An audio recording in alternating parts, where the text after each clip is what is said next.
Punta rito, sadya ako talaga si Kuya Ramil. Pwede bang mahiram muna si Kuya Ramil? Ay, bahala mo kasi kumaran niya sa dadalahin. Hapon galing ako dun sa bahay ni Nanay Carmen. Magbe-birthday pa naman bukas yung Ay, matanda. naku, napunta na dito. Oo. Yung kumbahan daw niya, wala naman tubig. Wala nga. Pero talagang wala nang lumalabas na tubig. Baka nawala na ng tubig yung loob. Yun, baka bumaba na yung level ng tubig sa ilalim ng lupa. Di huhukayin na naman yun. Dudugsungan yung tubo. Kung ano, yung pong pangapital po namin sa pangangalakal na ipagawa po sa hulir namin, na po kami pangangapital, punta po sa hulir.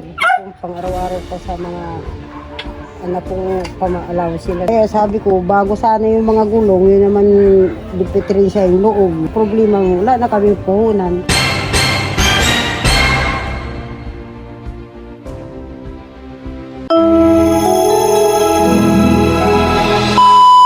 Subscribe to my channel. Good afternoon, isang mapagpalang hapon, isang napakainit na hapon sa ating lahat, mga katuwang. Diyos maray na hapon sa tuya gabos, mga kahimanwa mi po digdi sa lugar mi sa Bicol. Diyos maray na hapon po. Dudumanan mi si Kuya Ramil, mga katuwang. Puntahan natin si Kuya Ramil, samahan niyo po ako.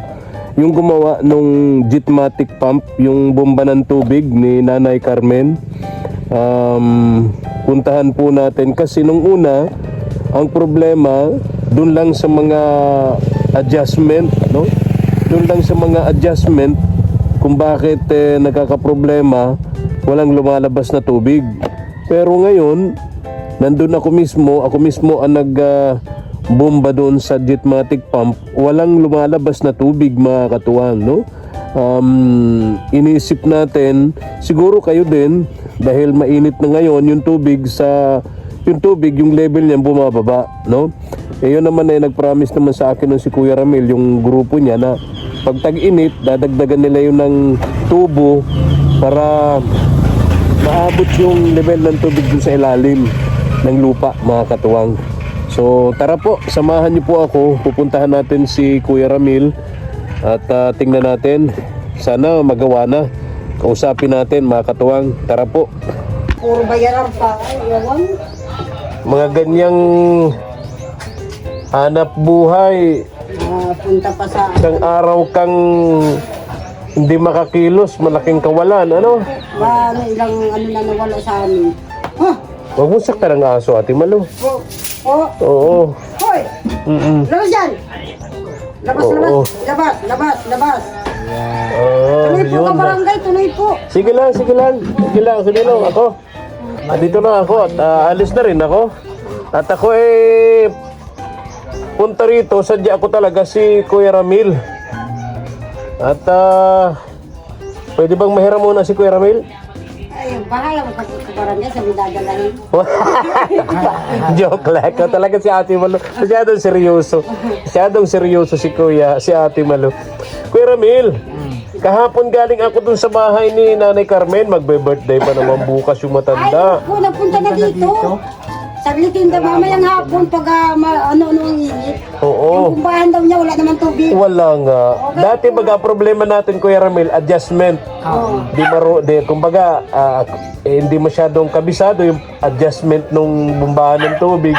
Kahapon galing ako doon, in-adjust ko naman, inayos ko talaga, pero talagang wala nang lumalabas na tubig. Baka nawala na ng tubig yung loob. Yun, inisip ko din yun na dahil siyempre mainit na ngayon, baka bumaba na yung level ng tubig sa ilalim ng lupa. Di huhukayin na naman yun. Huhukayin din, dudugsungan yung tubo. Para maabot natin yung tubig sa ilalim. Ano? Kaya sabi ko nga mamaya pupuntahan ko at titingnan ko yung buta, yung balon. Yung balon. Kung may tubig Ito po, yung wala may na. kasama kang isa. Sabi ko nga, kaya yan ang purpose ni Kuya Ramil na hindi pinagsemento yung balon para namomonitor yung tubig sa ilalim. Di ba? Namomonitor yung tubig sa ilalim. Katulad yun namin, hindi pa yung sinunod. Oo, kasi pag sinemento, di mo na makikita yung tubig sa ilalim kung gaano kalalim o kung gaano kababaw. Ano ho? Oo, so yung ganon. Kaya, Ayun, so Ate Malu naman, kahit isang linggo ito hindi makapaghanap buhay, mayaman pa naman ito. Ay, hindi po kabarangay. Ah. Nakuha kami yung pambayad ko doon sa napunta yung kapitan ko sa Kalakal, pangbiling bigas, baon sa bata. Ay na problema ko pa hindi nakakakalakal kasi po yung namin, mga budget sa araw-araw, wala. Oo nga, mabigat talaga yan, lalo may mga pinag-aaral kayo. May pa, may sakit. May sakit pa. Saan si Kuya Domingo? Nandiyan po, sa nanonood ng TV. Ay, okay. At least may gamot naman na may naiinom siyang gamot. Kasi kung wala, kayo ang magpo-provide ng gamot din niya. Ano na siyang pang maintenance niya. Ayan, tama, oo. Bili niyang gatas, gamot Oo, niya, tinapay. Tama. Kuya Ramil, asahan ko ha. Pasensya ka na, alam kong may mga nararamdaman ka. Ha? Pupunta ko na lang. Alam kong may mga nararamdaman ka. Nagano pa ang init ka barangay? Maya-maya. Oo, wag naman ngayon, napakainit naman, wag naman. Mga alas Hindi naman emergency 'yun, Mas daw gamit ni Nanay Carmen ang tubig, sabi ko. Oo. Sabi, sa balon na daw siya na Sabi ko, na. Oo. Pinuntahan kami dito. Birthday pa naman nun bukas. In-invite pa ako, sabi ko, ay, pala. Anong wish mo nun bukas sa birthday na Nanay Carmen? Ay, ang wish ko po sa kanya, sana marami pang birthday ang madating sa kanya. Oo. Tapos yung tuloy-tuloy yung pagdating ng tulong sa kanya, kaya napakabait ni Lord. Mahaba pang karawan ang madating sa kanya taon-taon. Yung po sa bigyan siyang kalakasan na loob at ang ng katawan, yung pang pag-angalagaan sa iya. Magpasalamat po siya sa mga tumutulong sa kanya, blessing na dumadating sa kanya. Ginagamit ko kayo kabarangay, lalo na po si Lord una-una. Yun po ang wish ko kay Nanay Carmen, nagis siyang malusog at walang malayo sa sakit. Kuya Ramil, may message ka kay Nanay Carmen. Pinanoan ko ni Nanay Carmen. Sabi ko nga yan nagpasalamat naman maigi nga kay Nanay Carmen kasi ang sabi niya mayroong blessing daw na dumating sa kanya. Kaya nagpapasalamat siya.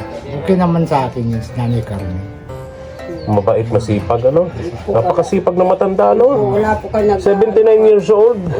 Kumakayod pa talaga ng todo, Yung matanda. Hindi po siya ang Hindi pa siya ayaw pa niyang magpaano. sa sarili. Kaya Umasa sa iba. Umasa sa iba. Gusto niya may sarili siyang may kinalilibangan siya. hindi niya sa... Parang ikaw, Kuya Ramil, kahit may sakit ka, kahit ganyan ang kalagayan mo, kung wala ka, paano makakapagkalakal si Ate Malu? Oo. Kahapon po, muntik na yan ay natakot ako, uminom siya ng tubig. Parang kumakain siya, hindi niya yung mata niya, hindi daw siya makahinga. Oh. Nagulat ako, hindi ako makano. Parang nabilaukan kayo. Po, ay nasuka niya, buti na isuka. Oo. Sabi niya, kala daw nakatapusan na niya. Kaya sabi ko, bigla daw siya parang yung... Parang tinsinakal. Ay, galing po kami pangangalakan, hindi pa makano, pa sabi ko, yun, parang hindi daw niya Malunok. Sinabay niya yung tubig. O, tama yun. Mababarahan, hindi siya makahinga, kaya nagaganon siya. Sabi ko, dumating ko yung mag-auna. So, Kaya sabi ko, 3 days na. 3 days nang walang kayod itong dalawa. wala po kaya sa po pang araw-araw. Pang araw-araw. Yung budget ninyo sa maghapon, pagkain, allowance ng mga bata, pamasahe, etc. Magkano? Ay, higit po, nasa kung ano yung ko ay na 400. Kulang yun. Sa tipid lang po, pero kung... Kulang yun kasi may umagahan kayo, tanghalian, hapunan, allowance ng mga anak nyo nag-aaral. Po nga, kaya Sa 400, kulang yun. Ilang kayo dito? nasa ano po kami, nasa 10 na. Nako, kulang yun. Ay, minsan po nga, tipid na minsan na, hindi na kami nakain sa 10 katao. Ilan na nag-aaral? 4. Kasama niyo yung kambal. Ay, 6, kasama yung kambal. Ay, dumagdag pa nga nitong kapatid ni Agong. Ikaw, 10 katao. Kuya Ramil, Kaya po, kulang mag-ano to. ang 1 kilo pong bigas, isang araw. Ilan? Isang kilo. Ay, tipid na tipid talaga yun. Isang kain, isang araw, isang kain, Isang kilo. Yun, yun. Tama si Kuya Ramil. Isang kain, 1 kilo, kasi 10 nga kayo. Kaya po, Talaga si Ate Malo naman na. Si, Sabi ko, gusto ko sana pambihira. Sabi, narinig ko, sabi mo, 1 kilo, 1 araw. Ay, walang ganun. 10 katao. Grabe. Tiki, 1 subo lang kayo nun. po. Pambihira. 1 kilo, isang kain. 1 kilo, 1 kain. Umaga, tanghali, gabi. So 3 kilo, hindi 1 kilo, Ate Malo. Kau talaga. Kaya po, wala. Tapos ulam pa. Ay, mahal pa ang bigas ngayon. Oo. Sana Walang po, problema ang bigas. Ang pinoproblema ko, pang-ulam yun ang bigat. Yan ang problema talaga, no? pang-alawan sa Oo. mga bata. Oo. Eh, sabi ko, ngayon pa, na ano pang paghanap buhay. Sabi ko, Oo. paano na? Oo, eh. Kaya po sabi ko kabarangay na ano po kami sa mga nanonood po na yan po si Ma'am Puslady, Sir Pel, si Ma'am Shirley. Sana po kinakatot po yung puso na humingi po kung tulong sa inyo uli. Kasi po ano po si Agom ng ano yung paa niya sa yung braso niya. Nagdating na po ang arthritis. Hindi po kami makapaghahanap po na ayos. Kaya po hinihingi po akong tulong sa inyo na mabigyan po niyo kami pang dagdag kapital sa kapangalan po niyong gamot. Yung pa inaano ko sa school. Yung pong pang-kapital po namin sa pangangalakal na ipagawa ko po sa hulir namin kasi po nahirapan po yung asawa kong ng pang magpadya kasi po yung motor ay na ano po pagsisipa. Kasi yung pa sinimula ng namaga yung paa niya. Kaya pinaayos ko po, ano lang po baga kabarangay, madali na lang po baga ganyan na lang yan, hindi na sila sipa. Madali, pero po ang mahal. Kulang-kulang pong 2,000 yung ano namin paayos, ay wala na po kaming pangangapitan, punta po sa ulit. Pang araw-araw pa sa mga anak kong pamaalaw sila sa So pagpasok. yung perang ginamit nyo dyan para yung sa puhunan nyo sa pangangalakal. So kayo, wala na kayong puhunan. Kaya yung po. Kaya pala 3 days na kayo hindi makapagkalakal. Yung pala, wala kayong puhunan. Yung po, inaano ko po kabarangay kasi po. Di man pwedeng hindi paayos, ano? Di lalong wala kayong magagamit. Kaya po nga, kaya sabi ko, bago sana yung mga gulong, yun naman dipitrin siya yung loob, yung labas ng ano. So ngayon, okay na. Okay na po, nakakaano na siya. Ang problema, wala na kami puhunan. Hindi naman po namin maano sa hindi hingiin. May ibibigay sa amin mga plastic. Ayun, kung may bakal po, may ano, hindi namin mabibili. Ganun Kasi ba po yun? wala po kami kabarangay. Ay, sige. Puhunan po. Oo, sige, pray kayo ha, na mapansin tayo ng mga kababayan natin, mga sponsor natin na may ginintong puso, merong awa sa mga naghihirap nating kababayan. Alis na ako, Ate Malo ha? Kabarangay. O, bahala na kayo doon sa ano. Mapunta po kayo mabubuan. Oo, ha, pero wag naman ngayon, napakainit. Kawawa naman si Kuya Ramil ha. Oo, ano namin, baka yung wala ng tubig. Mabuti po dito bababa. Doon sa kanya, pag ganitong summer, mataas-taas doon ay. Kaya nga. Kaya po, yun naman tubo, yung ano balon, ang titing na. Buti itong sa inyo, di nawawala ng tubig ano? Hindi po, hindi ako, tira mo kabarangay. Sana, palaging ano. Oo. Oo, ang lakas ano. Ang galing. Ang lambot-lambot, lakas ang lakas ng tubig ano. Pwede na, ano? Oo, isang daliri nga lang oh. Kaya po, kaya, yung pang sabi ko kay Nanay Carmen, kung dito sa amin sa nakakano sa akin. Oo, ang galing ano. Sana ganyan din yung kay Nanay Carmen ano. Ano po? Ay, oo, malambot na nga. Matigas-tigas konti kasi Oo, malambot na nga kaya lang nawala ng tubig.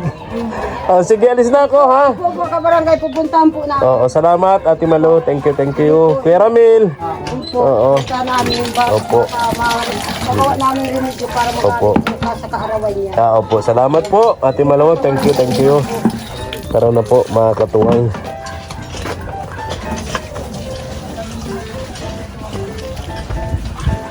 Kung nagustuhan niyo po ang ating YouTube channel sa gawaing ito, pa-likes and share naman po at pa-subscribe na rin. Paki-click po ng notification bell para lagi po kayong updated sa ating mga upload videos. Sa ating mga katuwang sa gawaing ito, sa ating mga sponsors, thank you for your kindness and generosity. Thank you so much, and God bless us. Thank you for watching.